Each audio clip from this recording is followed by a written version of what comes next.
Hello good morning everyone. I am Vinod Singh and welcome to the current exam. आज की class में 21 मार्च का current affairs cover करेंगे, जिसमें विश्व खुशहाली रैंकिंग 2025 जारी हुई है। भारत में धन प्रेषण का शीर्ष स्रोत यूएसए को बताया आरबीआई ने। रामनाथ गोयनका पुरस्कार वितरित किए गए हैं। पारसी नववर्ष नवरोज का आयोजन हुआ है और सुप्रीम कोर्ट ने विकास के अधिकार को मान्यता दी है। और लुप्त प्राय किलफिश की नई प्रजाति मिली है केन्या में। तो इन सब के बारे में हम डिस्कस करने वाले हैं, ठीक है। तो चलिए क्वेश्चन नंबर 1, हाल ही में विश्व खुशहाली रैंकिंग 2025 में भारत को कौन सा स्थान मिला है, ठीक है। तो कौन सी रिपोर्ट जारी हुई है? वर्ल्ड हैप्पीनेस इंडेक्स, ठीक है। तो वर्ल्ड हैप्पीनेस रिपोर्ट या इंडेक्स कह सकते हो आप। तो वर्ल्ड हैप्पीनेस इंडेक्स 2025 जारी हुआ है, ठीक है। जो वर्ल्ड हैप्पीनेस रिपोर्ट है 2025 को जारी कौन करता है? तो UN sustainable development solution network, मतलब क्या हो गया? SDSN, ठीक है। तो इस संस्था द्वारा इसको जारी किया जाता है। और ये कब जारी किया जाता है? तो देखो, हर साल ये कब जारी होता है? तो जारी की डेट आप 20 मार्च को, हर साल ये 20 मार्च को जारी होता है, क्योंकि 20 मार्च को कौन सा दिन हम सेलिब्रेट करते हैं? वर्ल्ड हैप्पीनेस डे, है ना।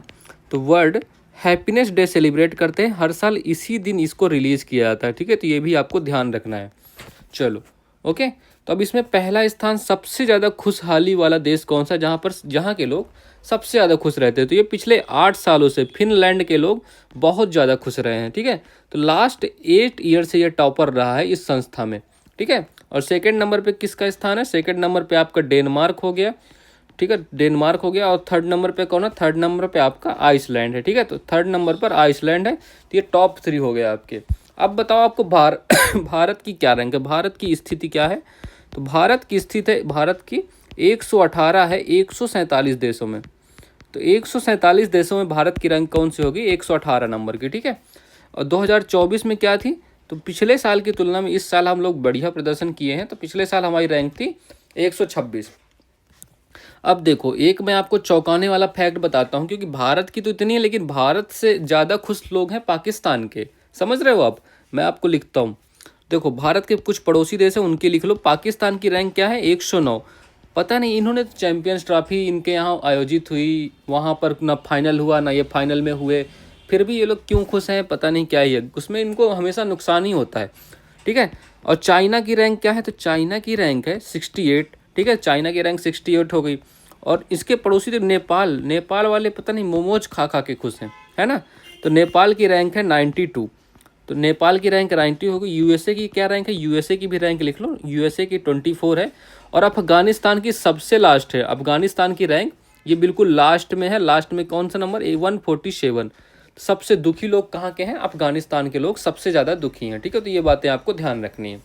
तो ऑप्शन नंबर डी 118 करेक्ट होगा। चलो, ये कुछ और रैंक है, इंडेक्स है, इनमें भारत की रैंक बतानी है आपको, ठीक है। तो ग्लोबल हंगर इंडेक्स में भारत की क्या रैंक है? तो 105। रूल ऑफ लॉ इंडेक्स में क्या रैंक है? 79। एशिया पावर इंडेक्स में third number. Global unicorn index में थर्ड नंबर। फायर पावर या मतलब मिलिट्री की जो पावर है उसमें भारत का चौथा स्थान है। इंटरनेट शटडाउन में भारत ने टॉप किया है, ठीक है, पहला नंबर है इसमें।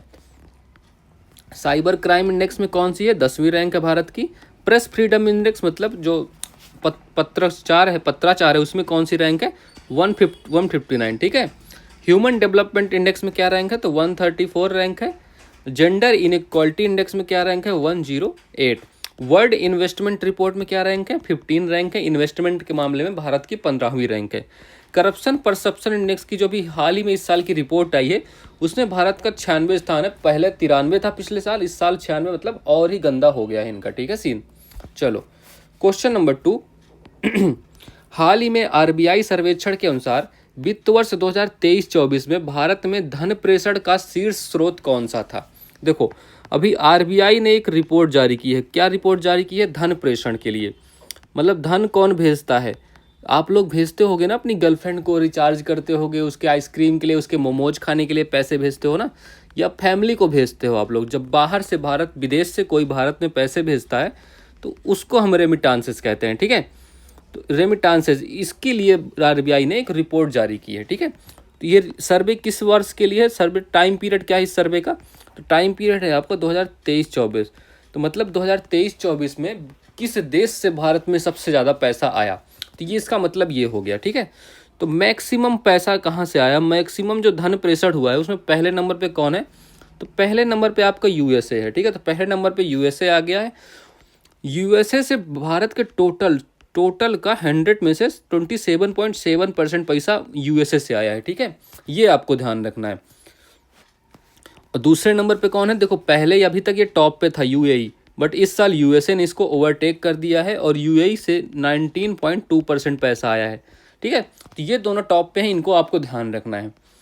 और बाकी कुछ और अन्य भी लिख लो, अदर नेशंस के नाम भी लिख लो, यहीं पर लिख लो, ठीक है। और कहाँ कहाँ से पैसा आता है भारत में, देखो यूके हो गया आपका, सिंगापुर हो गया, तो ये कुछ महत्वपूर्ण कंट्री जहाँ से भारत में पैसा आता है, ठीक है। ऑस्ट्रेलिया हो गया, कनाडा हो गया, ठीक है। तो ये कुछ देश हैं जहाँ से भारत का मोर देन 50% से भी ज़्यादा पैसा भारत में आता है यहाँ से, ठीक है। लेकिन एक और ड्रास्टिक चेंज आया है अभी, वो भी रिपोर्ट इसी में रिपोर्ट में लिख लो। देखो जीसीसी नेशंस, तो जीसीसी नेशंस से पैसा कम आया है इस बार। जीसीसी नेशंस मतलब, जीसीसी का मतलब क्या होता है, गल्फ कोऑपरेशन काउंसिल, ठीक है। तो गल्फ कोऑपरेशन काउंसिल ये नेशन है, मतलब जो गल्फ के आसपास को देश हैं, मतलब कौन कौन से देश हो गए, जैसे आपका हो गया सऊदी अरेबिया, यूएई हो गया, सऊदी अरेबिया हो गया, है ना।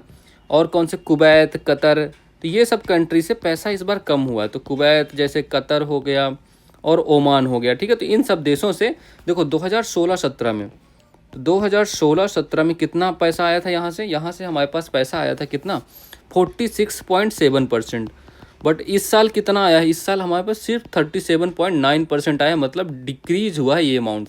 तो ये भी एक डाटा आपको ध्यान रखना है, ठीक है, जीसीसी नेशंस के बारे में। तो अच्छा, अब ये तो बाहर से आने वाला पैसा हो गया। अब भारत में सबसे ज़्यादा पैसा कहाँ आया, भारत में कहाँ आया है, तो भारत में सबसे ज़्यादा पैसा आया है कौन से स्टेट में, ठीक है, यहीं पर लिख लेते हैं, ठीक है। तो पहले नंबर पे महाराष्ट्र है। तो महाराष्ट्र में पूरा 20.5% जो पैसा है महाराष्ट्र गया सीधे। दूसरे नंबर पे केरल हो गया, इसी साल महाराष्ट्र ने केरल को ओवरटेक किया है, ठीक है। और थर्ड नंबर पे आपका तमिलनाडु होगा, यहाँ पर भी पहले 8% था, इस साल 10% पैसा तमिलनाडु में गया है। तो ये कुछ बातें आपको ध्यान रखनी है, ठीक है, धन प्रेषण के बारे में। तो option number B correct answer है, यूएसए, ठीक है। चलो यूएसए का ये देखो मैप है। अच्छा, ये जो बॉर्डर है ना यूएसए और कनाडा के बीच का, ये जो बॉर्डर है, ये कितनी डिग्री पैरेलल है, ठीक है। तो ये बताना, तो ये आपका 49 डिग्री पैरेलल है, तो ये भी आपको ध्यान रखना है, ठीक है। चलो अब बताओ यूएसए के, पहले तो यहाँ की कैपिटल क्या है, कैपिटल हो गई WDC, वाशिंगटन DC। ये किस नदी के किनारे है, तो पोटामेक रिवर। तो पोटामेक रिवर के किनारे ये स्थित है यूएसए, ठीक है आपका। और यहाँ की करेंसी तो आपको पता ही होगा, डॉलर करेंसी है। और यहाँ के प्रेसिडेंट अभी हाल ही में कौन बने हैं, 47 नंबर के प्रेसिडेंट डोनाल्ड ट्रंप, ठीक है। डोनाल्ड ट्रंप साहब बने हैं यहाँ के 47 नंबर के प्रेसिडेंट। वाइस प्रेसिडेंट कौन है, JD वेंस। तो JD वेंस यहाँ के वाइस प्रेसिडेंट बने, ये भी आपको ध्यान रखना है। और यहाँ के FBI हेड कौन है, FBI हेड। तो FBI हेड कौन है, FBI हेड बने हैं काश पटेल, ठीक है। तो काश पटेल का नाम भी आपको ध्यान रखना है। हाल ही में भारतीय वायुसेना ने कौन सी पहली स्वदेशी एंटी रेडिएशन मिसाइल का सफल परीक्षण किया, तो ये कौन सी मिसाइल है, तो रुद्रम नाम है इसका, ठीक है। तो रुद्रम मिसाइल का सफल परीक्षण हुआ है। हाल ही में प्रोजेक्ट परी किसने प्रारंभ किया है, देखो हमारे यहाँ यूनेस्को की बैठक हुई थी, कब हुई थी, 2024 में, है ना। 2024 की जो यूनेस्को की बैठक थी वो हमारे यहाँ हुई थी, कहाँ हुई थी, दिल्ली में। तब संस्कृति मंत्रालय ने ये प्रोजेक्ट परी किया था, रोडों में चित्र बनाने के लिए, सजाने के लिए, ठीक है, संस्कृति मंत्रालय ने, ये आपको ध्यान रखना है। हाल ही में चर्चा में रहे सैन्य उपकरण जोरावर का संबंध किससे है, तो ये स्वदेशी हल्का टैंक है, ठीक है। तो जोरावर जो है आपका स्वदेशी हल्का टैंक है, तो ये भी आपको ध्यान रखना है। क्वेश्चन नंबर 3, हाल ही में चर्चा में रहे रामनाथ गोयनका पुरस्कार का संबंध किससे है। अब देखो बताओ, तो कौन सा अवार्ड है, रामनाथ गोयनका, ये कब, इसकी स्टार्टिंग कब से हुई थी और ये कौन देता है यार ये अवार्ड। तो रामनाथ गोयनका अवार्ड 2025 के अभी दिए गए हैं, ठीक है। तो ये इनका क्रम बताना, इनकी शुरुआत कब से हुई है सब बताना। पहली बात तो इनका क्षेत्र कौन सा लिखो, पत्रकारिता के क्षेत्र में दिया जाता है, मतलब जो भी कितना अच्छा पत्रकार है उनको दिया जाता है। तो ऑप्शन नंबर 1 करेक्ट मारो, पहले इसको तो करेक्ट करो। इसकी शुरुआत कब से हुई है, तो स्टार्ट कब से हुआ है, तो 2005 से। 2005 से इसकी शुरुआत हुई है, ठीक है। इस बार कौन से क्रम का है? 19वें क्रम का इस बार दिए गए हैं। और कितनी श्रेणियों में दिए गए हैं? तो 20 श्रेणियों में दिए गए, ठीक है। 20 श्रेणियों में कितने लोगों को? 27 लोगों को ये अवार्ड मिला, ठीक है। तो 20 श्रेणियों में 27 लोगों को अवार्ड दिया गया, तो ये भी आपको ध्यान रखना है। किसने प्रदान किया है? प्रदान करने वाला कौन है? अपनी जो प्रेसिडेंट है, प्रेसिडेंट द्रौपदी मुर्मू जी, ठीक है। द्रौपदी मुर्मू ने ये प्रदान किया, ठीक है। तो ये भी आपको ध्यान रखना है। और कितने इसमें पैसे मिलते हैं? 1 लाख रुपए इसमें इनामी राशि होती है, तो ये भी आपको ध्यान रखना है। 1 लाख रुपए इनामी राशि प्रदान की जाती है इसमें। अच्छा, रामनाथ गोयनका को जानते हो आप? ये इंडियन एक्सप्रेस के फाउंडर थे। तो इंडियन एक्सप्रेस के ये फाउंडर थे, इन्हीं के नाम पर ये अवार्ड चलता है, ठीक है। तो ये भी आपको पता होना चाहिए। अब देखो, एक श्रेणी है हिंदी। तो हिंदी की श्रेणी में किसको अवार्ड मिला था? हिंदी की श्रेणी में मृदुलिका झा, इन्होंने इनकी अभी मैं बताता हूँ किस लेख पर मिला था इनके, ठीक है। तो मृदुलिका झा को ये अवार्ड मिला, और इन्होंने डंकी मार्ग कवरेज के लिए, डंकी मतलब समझते हो? डंकी मार्ग कवरेज, ठीक है। तो डंकी मार्ग कवरेज के लिए ये अवार्ड दिया गया था। तो ये क्या है, इसका मतलब क्या होता है? तो यूएसए में जो अवैध निवासी हैं, तो यूएसए के अवैध निवासी, ठीक है। तो यूएसए में जो अवैध निवासी हैं उनको दिया गया था। तो यूएसए में अवैध प्रवेश के लिए, ठीक है, सॉरी, यूएसए में जो अवैध प्रवेश करते हैं उनके लिए ये डंकी मार्ग कवरेज का रिलेशन है। और मृदुलिका झा को ये अवार्ड मिला था इसके लिए, ठीक है, इस लेख के लिए इनके, ठीक है। तो ये भी आपको ध्यान ही रखना है, ओके। चलो, अच्छा, कुछ और अवार्ड है। मैं आपसे पत्रकारिता के लिए और कौन कौन से अवार्ड दिए जाते हैं? एक तो पुलित्जर हो गया है ना, तो पत्रकारिता के लिए एक और अवार्ड है, कौन सा है? पुलित्जर। और कोई आपको पता है तो कमेंट करके बताओ, और कौन से अवार्ड पत्रकारिता में दिए जाते हैं? एक और अवार्ड लिख लो यहीं पर, चमेली देवी पुरस्कार। तो चमेली देवी पुरस्कार भी पत्रकारिता में दिया जाता है ना। और कोई पता हो आपको? अच्छा, तो मैं कुछ क्वेश्चन देता हूँ आपको, तो उनको आपके लिए होमवर्क है, ठीक है। तो यहीं पर लिख देता हूँ। ग्रैमी अवार्ड किस क्षेत्र में दिए जाते हैं? ठीक है, तो ग्रैमी अवार्ड किस क्षेत्र में दिया जाता है? ग्रैमी हो गया। एमी अवार्ड किस क्षेत्र में दिया जाता है? ठीक है, तो एमी अवार्ड किस क्षेत्र में? और प्रित्जकर अवार्ड किस क्षेत्र में दिया जाता है? तो ये आपको तीनों के आंसर आप कमेंट बॉक्स में लिखो, ठीक है। अगर फिर भी किसी को नहीं पता होता तो आप टेलीग्राम चैनल में जाके चेक कर सकते हो इसका आंसर, तो कोई दिक्कत नहीं है, ठीक है, आप लोगों के लिए। हाल ही में $1 ट्रिलियन की अर्थव्यवस्था बनाने के लिए महाटेक स्थापित करने की घोषणा किसने की है? तो इसको महाराष्ट्र ने घोषणा की है। महाटेक एक संस्था बनेगी, और ये इसका मेन उद्देश्य क्या होने वाला है? इसका मेन उद्देश्य होने वाला योजनाओं को गति प्रदान करना। तो जो भी योजनाएं होने वाली हैं, तो योजनाओं को गति से क्रियान्वयन होना या प्रदान करना, जो भी होगा, ठीक है, ये होने वाला है यहाँ पर। किसने लॉन्च की थी? तो यहाँ के सीएम देवेंद्र फडणवीस, है ना। तो देवेंद्र जी द्वारा ये लॉन्च की गई। हाल ही में वर्ष 2023-24 के लिए वित्तीय समावेशन सूचकांक किसने लॉन्च किया? तो इसको लॉन्च करने वाला कौन हो गया है? आरबीआई। हाल ही में कृषि स्टार्टअप को सहायता देने के लिए एग्रीशोर लॉन्च करने की घोषणा किसने दी है? तो एग्रीशोर लॉन्च करने वाला कौन है? नाबार्ड। अच्छा, एक क्वेश्चन ये भी आपको लिख लेना, नाबार्ड की स्थापना कब हुई? इसकी स्थापना कब हुई ये आपको बताना, ठीक है। ये क्वेश्चन बहुत इंपॉर्टेंट है।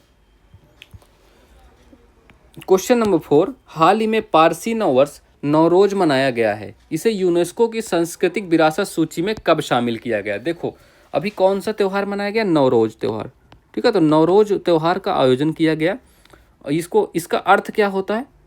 अर्थ मतलब नौ मतलब नया, रोज मतलब दिन, तो मतलब नया दिन, ठीक है। तो नया दिन इसका मतलब होता है, इसका अर्थ होता है। ये किसके द्वारा मनाया जाता है? तो पारसी समुदाय। तो लिख लेना इसका आंसर, पारसी समुदाय द्वारा ये नव वर्ष के लिए मनाया जाता है, ठीक है। कब, किसके लिए? नव वर्ष का आयोजन होता है, ओके। तो पारसी समुदाय का नया साल है नवरोज। शुरुआत किसने की थी इसकी?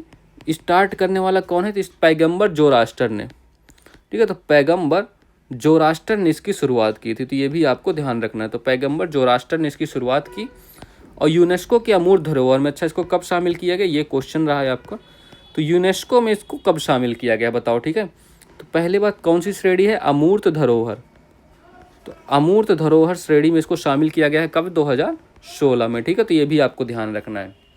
अरे यार, एक और क्वेश्चन है आपके लिए, नवरेज त्यौहार ये कहाँ मनाया जाता है? ये किस स्टेट का त्यौहार है? तो नवरेज त्यौहार इसको भी लिख लो, यहीं पर लिख लें जम्मू एंड कश्मीर, ठीक है। तो इसका आयोजन होता है जम्मू कश्मीर में, ये आपके लिए इंपॉर्टेंट है, आप कंफ्यूज मत होइएगा। तो 2016 में नवरोज को यूनेस्को के अमूर्त धरोहर में शामिल किया गया। अभी टोटल कितनी अमूर्त धरोहर है अपने पास, तो टोटल है अपने पास 15। और लेटेस्ट कौन सी है, नवीनतम, तो नवीनतम का नाम लिखो, नवीनतम का नाम गरबा डांस, ठीक है। गरबा जो डांस है वो नवीनतम अमूर्त धरोहर है, ये भी आपको पता होना चाहिए। अच्छा, कुंभ को कब शामिल किया गया यूनेस्को में, कुंभ को कब शामिल किया गया, कालबेलिया डांस को कब शामिल किया गया, ये भी बताओ। तो कालबेलिया को कब शामिल किया, अरे यार क्या लिख रहा हूँ, चलो कोई बात नहीं। तो कालबेलिया को, अच्छा कालबेलिया कहाँ से रिलेटेड है, फिर से वही गलती है ना, कोई बात नहीं। कालबेलिया किस स्टेट से संबंधित है ये भी बताना है आपको, ठीक है। तो कालबेलिया संबंधित है आपका राजस्थान से। और इनको कब शामिल किया गया था यूनेस्को में, तो कुंभ को शामिल किया गया था 2017 में, ठीक है। तो कुंभ को 2017 में, जबकि कालबेलिया को 2010 में, ठीक है। तो ये दोनों भी आपको ध्यान रखना है। तो ऑप्शन नंबर कौन सा करेक्ट आंसर है, सी नंबर करेक्ट आंसर है, 2016 में इसको शामिल किया गया था। चलो अच्छा, यहूदी धर्म का नया साल पता है आपको, यहूदी धर्म का, यहीं पर लिख लो। तो यहूदी धर्म का नया साल, तो यहूदी धर्म नया साल कब मनाया जाता है, तो किस नाम से जानते हैं उसको, रोश हसना है, रोश हसना, ठीक है। तो ये होता है यहूदी धर्म का नया साल, तो ये भी आपको ध्यान रखना, ठीक है। चलो, मलयालम में जो केरल में नया साल होता है वो विशु आपको पता ही होगा, है ना, तो वो सब तो आपने कर रखा है बहुत। हाल ही में सांस्कृतिक श्रेणी में भारत का 43वां यूनेस्को विश्व धरोहर स्थल कौन सा बना है, तो मोईदम, ठीक है। तो ये मोईदम बन गया है, जो कहाँ है, असम में, अहोम साम्राज्य का कब्रिस्तान, है ना। हाल ही में विश्व अंतरिक्ष पुरस्कार के लिए किसे चुना गया है, तो ये इसरो को, ठीक है। हाल ही में व्यक्तिगत वित्त प्रबंधन के लिए पीबी मनी किसने लॉन्च किया, पीबी मनी लॉन्च करने वाला कौन हो गया है बताओ भाई, तो पैसा बाजार, जो पैसा बाजार ऐप है ना, तो उन लोगों ने इसको पीबी बाजार, निवेश के लिए ये लोग हेल्प करेंगे आपकी, तो पीबी मनी पैसा बाजार द्वारा लॉन्च किया गया है। क्वेश्चन नंबर 5, हाल ही में सुप्रीम कोर्ट ने किस मामले के तहत विकास के अधिकार को मान्यता दी है। देखो, अभी सुप्रीम कोर्ट में एक केस हुआ है, मतलब ओरोबिले एक जगह है, ठीक है। तो ओरोबिले तमिलनाडु में एक स्थान है, ठीक है। तमिलनाडु में ये एक स्थान है, यहाँ पर क्या हुआ है, विकास कार्य पर रोक लगाई गई, जो भी है यहाँ विकास कार्य पर रोक लगाई, किसने लगाई, देखो जब भी कुछ काम होने वाला होता है ना, तो एक संस्था है हमारी by NGT, national green tribunal, है ना, इसका फुल फॉर्म लिख लो नेशनल ग्रीन ट्राइब्यूनल, ठीक है। तो इस संस्था ने इस पर रोक लगा दी। अब इस संस्था ने इस पर रोक लगा दी, तो ओराबिलो जो संस्था फाउंडेशन था वो चले गए सुप्रीम कोर्ट। तो सुप्रीम कोर्ट में क्या हुआ, सुप्रीम कोर्ट चले गए, तो सुप्रीम कोर्ट जाने वाले कौन थे, तो ओराविले फाउंडेशन, ठीक है। तो ओरोविले की एक फाउंडेशन है, ओरोविले फाउंडेशन, ठीक है। तो ये फाउंडेशन सुप्रीम कोर्ट चली गई, और केस क्या बन गया आपका, ओरोविले फाउंडेशन वर्सेस नवरोज केशव, ठीक है। तो नवरोज केशव, अब ये केस चला, इस पे सुप्रीम कोर्ट का क्या फैसला है वो आपको जानना है, ठीक है। तो इस पर सुप्रीम कोर्ट का एक नया फैसला आया, वो फैसला मैं लिख देता हूँ, आपको ध्यान से देखिएगा।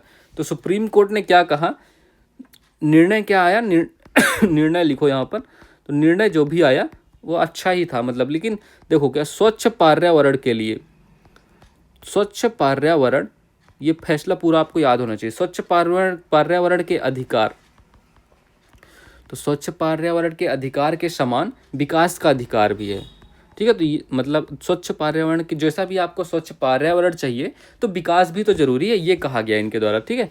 तो स्वच्छ पर्यावरण के अधिकार के समान ही विकास का अधिकार है आपका, तो विकास के अधिकार को आप कम नहीं आंकेंगे, ठीक है। तो ये भी आपको ये मान्यता दे दी गई है, option number B correct answer है इसका, ठीक है। तो ओराविले फाउंडेशन बनाम नवरोज केशव 2025 का ये फैसला है। मतलब आप इंडस्ट्री का निर्माण कर सकते हो यार, ये मतलब ऐसा थोड़ी कि आप पेड़ काटने से मना कर रहे हो, कब तक नहीं करोगे, विकास भी तो जरूरी है, पर्यावरण आपके लिए जरूरी है, मानता हूँ, बट इन्होंने कहा कि विकास भी जरूरी है, निरंतर विकास होना चाहिए, आप खाएंगे क्या, कमाएंगे क्या, वो भी तो जरूरी है, या सिर्फ हवा लेके जिंदा रहोगे, है ना। तो ये इन्होंने कह दिया है ऐसा। देखो मैं कुछ आर्टिकल है आपके संविधान में कौन कौन सा, एक आर्टिकल 14 हो गया, ठीक है। आर्टिकल 14 हो गया, 19 हो गया और 21 हो गया। ये 3 आर्टिकल हैं। इनको क्या कहा गया? Golden triangle. तो गोल्डन ट्रायंगल के नाम से ये जाने जाते हैं तीनों आर्टिकल। जो भी ये 3 आर्टिकल हैं इनको गोल्डन ट्रायंगल के नाम से जाना जाता है।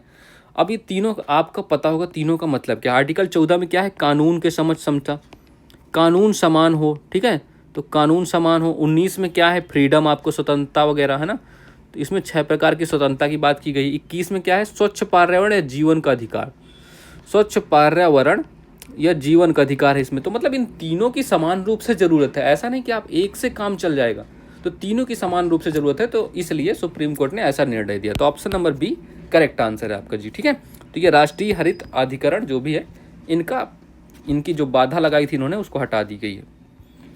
हाल ही में खार्ची पूजा महोत्सव का आयोजन कहाँ हुआ है? तो ये कहाँ होता है? त्रिपुरा का ये फेमस त्यौहार है ना, त्रिपुरा।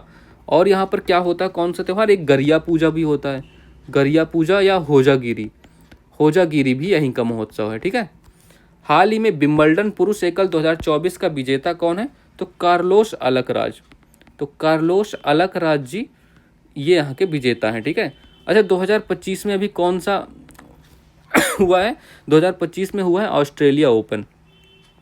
तो ऑस्ट्रेलिया ओपन इसके विजेता कौन है? जैनिक सिनर, ठीक है। जैनिक सिनर जी इसके विजेता हैं, जो कहाँ से हैं, किस देश से हैं? इटली से, ठीक है। तो इटली से ये इटली के हैं और ये विजेता हैं जैनिक सिनर जी, ठीक है, ऑस्ट्रेलिया ओपन के। हाल ही में कोपा अमेरिका चैंपियनशिप 2024 का खिताब किसने जीता है? तो अर्जेंटीना ने, ठीक है। तो अर्जेंटीना ये खिताब जीत चुका है। क्वेश्चन नंबर 6, हाल ही में गंभीर रूप से लुप्त प्राय किल फिश की नई प्रजाति गोंगनी वन में खोजी गई है। गोंगनी वन है कहाँ? देखो, किल फिश इसका नाम है, ये एक प्रकार की मछली है ना। तो किल फिश की नई प्रजाति खोजी गई है। कहाँ खोजी गई है?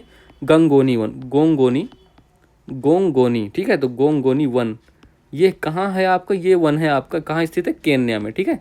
तो केन्या में ये स्थित है। तो यहाँ पर ये प्रजाति खोजी गई। अब ये क्यों इंपॉर्टेंट है आपके लिए? ये ऐसी एक मछली की प्रजाति है, आप लिख लो, ये मछली की प्रजाति है, ठीक है।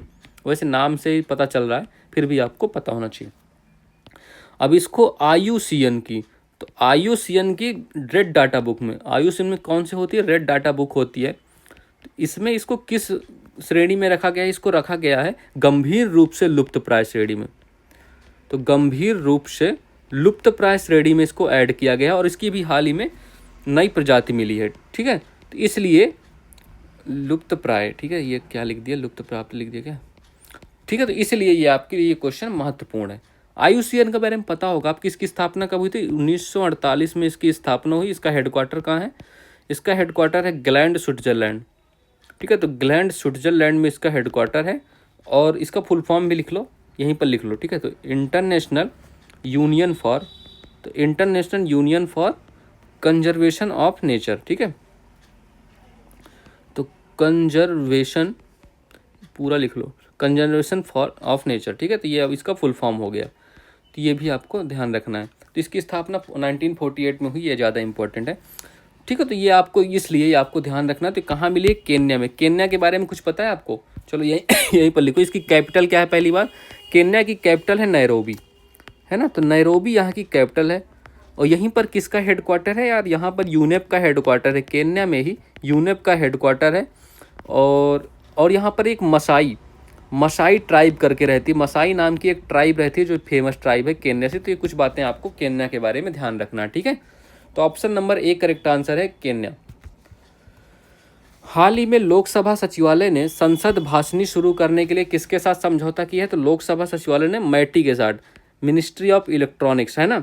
तो मैटी के साथ इन्होंने समझौता किया। इसके मंत्री कौन है? अश्विनी वैष्णव। तो अश्विनी वैष्णव जी इसके मंत्री है, इन्हीं के साथ इन्होंने समझौता किया है। तो ये भी आपको ध्यान रखना चाहिए। किसके लिए? ये एक अनुवाद संस्था, बहुभाषी अनुवाद संस्था है, ठीक है। अनुवाद करने के लिए, अनुवाद के लिए है। और इसमें AI का यूज होने वाला है, AI का यूज करके ये हेल्प करने वाली है। हाल ही में दूरसंचार और IT क्षेत्र में नवाचार के लिए इंक्यूबेशन प्रोग्राम समर्थ किसने लॉन्च किया है? तो समर्थ लॉन्च करने वाला कौन हो गया है? C., ठीक है। C., एक संस्था, इसका फुल फॉर्म भी लिख लो अगर आपको बहुत चाहिए, लिख लो, ठीक है। सेंटर फॉर डेवलपमेंट, तो सेंटर फॉर डेवलपमेंट ऑफ टेलीमेट्रिक्स, ठीक है। तो ऑफ टेलीमेट्रिक्स, तो ये इसका फुल फॉर्म हो गया, ठीक है। तो सेंटर फॉर डेवलपमेंट ऑफ टेलीमेट्रिक, इसने ये लॉन्च किया है समर्पण ने। इसका उद्देश्य क्या है? तो ये एक प्रकार का टेलीकॉम स्टार्टअप है, ठीक है। टेलीकॉम स्टार्टअप को पालन पोषण करने के लिए, ठीक है।